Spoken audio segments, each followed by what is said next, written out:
নমস্কার বন্ধুরা, আমরা অনেকেই ভাবি কি করে পাতলা হব, কি করে পাতলা হব। পুজো বিশেষ করে এসে গেছে, তো তার জন্য আজকের এই বিশেষ নিবেদন। আমি আশা করছি যে এই ভিডিওটাকে যদি আপনারা ভালো করে ফলো করেন না, মানে পুজোর আগে একটা নির্দিষ্ট শেপে আপনি আসবেন, সেটা হচ্ছে গিয়ে ওটস আপনি যদি ভাতের পরিবর্তে রিপ্লেস করে দেন, তাহলে সেটাতে গুড কার্বোহাইড্রেট আপনার শরীরে অনেকটা কিন্তু বেশি ইনটেক হয়ে যায়, কারণ এর ফাইবারের পরিমাণটা অনেক বেশি। বিশেষ করে ফাইন চাউল যেটা আমরা আজকে বাজার থেকে আমরা কিনে আনছি, সেটাতে কিন্তু ফাইবারটারই ভীষণই অভাব।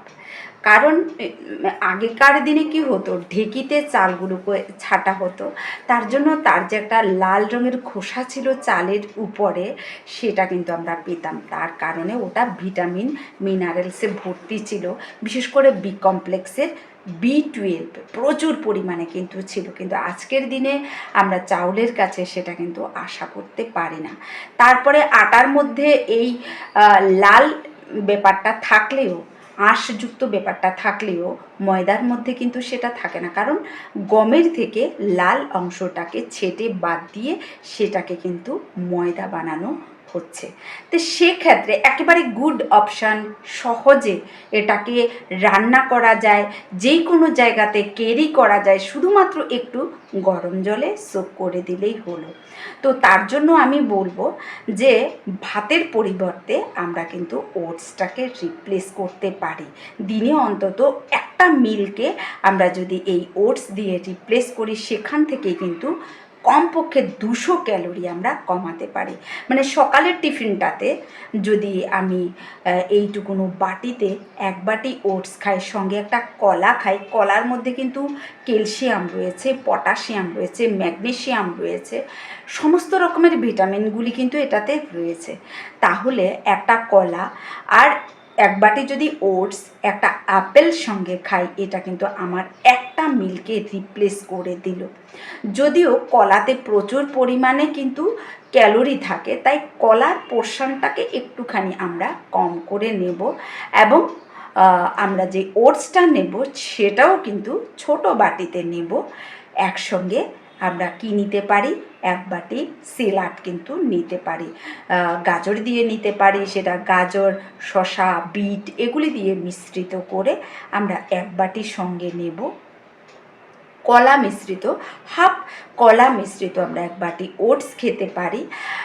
তাহলে এটা কিন্তু আমার একটা বেলার খাওয়ারকে রিপ্লেস করলো। হয়তো বা এটা আমরা রাত্রিরে নিতে পারি ঘুমানোর আগে। যখনই আমরা ঘুমানোর আগে হালকা খাবো, তখনই কিন্তু আমাদের ঘুমটাও ভালো হবে।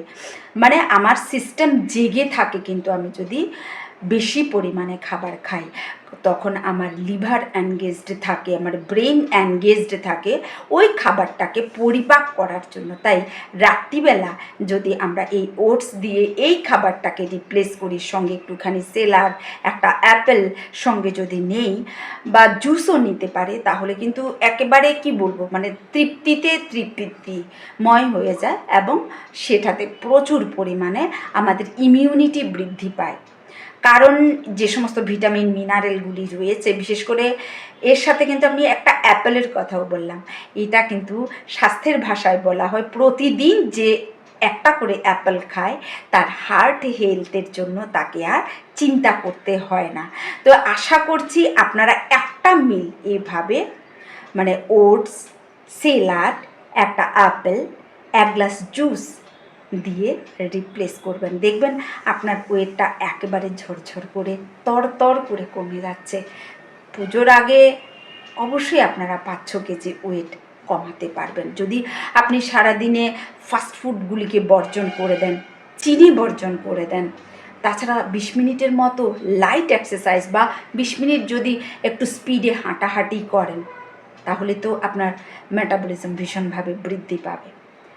স্যালাডের মধ্যে যে বিটটা বললাম, সেটা কিন্তু আপনার স্কিন কোলাজেনকে একেবারে দরদর করে বাড়াবে, যেটা মানে পুজোর আগে আপনার গ্ল্যামারকে বাড়াবে। দীপিকা পাডুকোন কিন্তু এটাই করেছিল। দীপিকা পাডুকোন বিয়ের আগে 1 মাস আগে থেকে এই রোজ বিটরুটটা কিন্তু নিয়েছে তার গ্ল্যামারটাকে ইনক্রিজ করার জন্য। তো আমরাও কিন্তু সেটা করতে পারি, পুজোর আগেই করতে পারি। যদি ভিডিওটা ভালো লাগে অবশ্যই কিন্তু চ্যানেলটাকে সাবস্ক্রাইব করে দেবেন, কারণ নিত্য নূতন টিপস নিয়ে আমি আপনাদের সাথে কিন্তু হাজির হয়ে যাব। বাই, ভালো থাকবেন এবং পাশে থাকা দুটো ভিডিওকে অবশ্যই দেখে নেবেন।